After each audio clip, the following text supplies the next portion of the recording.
US President Joe Biden has called for higher taxes on corporations on Thursday in his State of the Union address, a speech fit for an election year in a very divided nation. He also pushed for lower medicine costs and improved housing affordability as he sought to calm spirits amid concerns over the economy. The 81-year-old outlined his agenda in the annual speech in an effort to speak to voters' worries while taking credit for the recovery of the world's biggest economy as he seeks re-election. The United States averted predictions of a recession last year as inflation cooled, and Biden said, "I inherited an economy that was on the brink. Now our economy is literally the envy of the world. 15 million new jobs in just 3 years, a record, unemployment at 50-year lows." For more on this, let's go to Russ Mould. He is director at AJ Bell Investment, and he joins us now from London. Thank you very much for being with us today.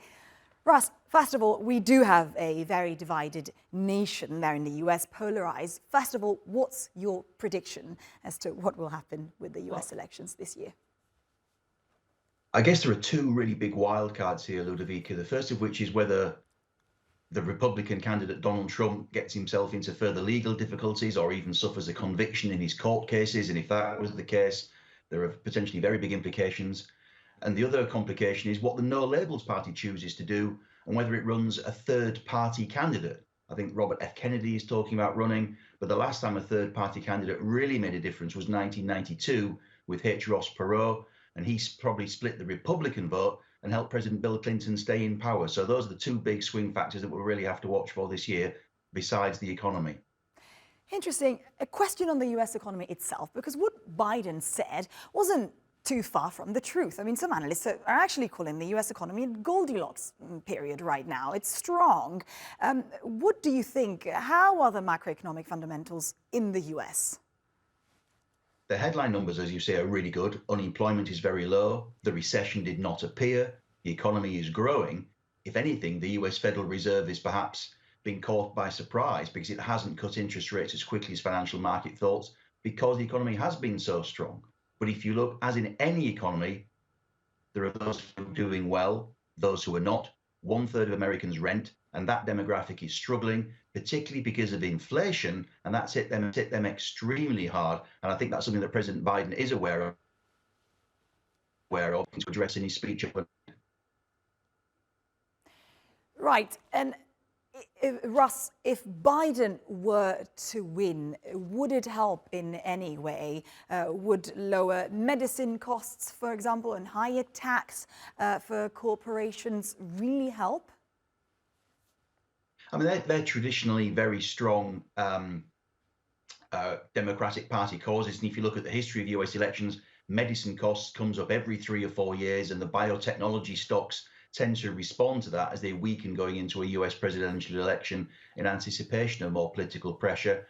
The housing affordability issue we've just touched upon, it's a big problem for those who rent, who are trying to get onto the housing ladder, that 1/3 of the American population. How popular it would be with the other 2/3 trying to depress house prices for those who own them is another question. And corporation taxes, American corporation tax is 21%. The global average is 23.5%, according to the Tax Foundation. It's not particularly low, but US corporate profits are near record highs. So again, that would probably appeal to Democratic voters. Whether it would appeal to Republicans, I'm not so sure.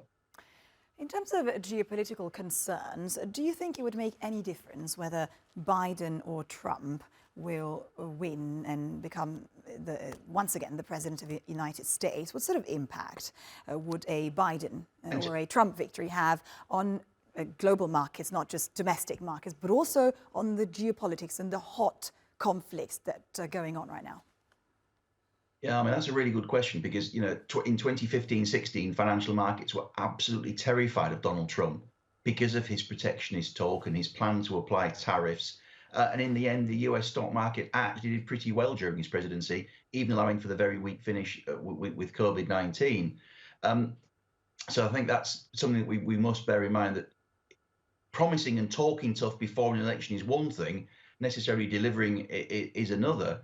Biden has delivered on the economy pretty well. I think the thing is both will continue to spend very freely. Biden is running an enormous federal deficit.